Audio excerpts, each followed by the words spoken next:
الشيخ.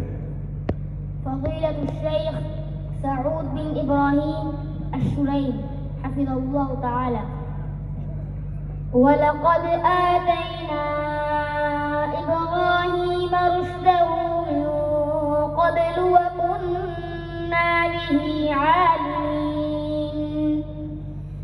إذ قال لأبيه وقومه ما هذه التماثيل التي أنتم لها عاكفون.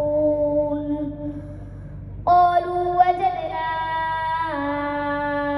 آباءنا لها عابدين. قال لقد كنتم أنتم وآباؤكم في ضلال مبين. قالوا أجئتنا بالحق أم أنت من اللاعبين؟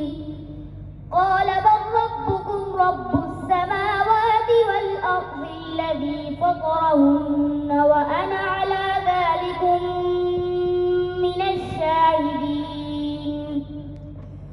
وتالله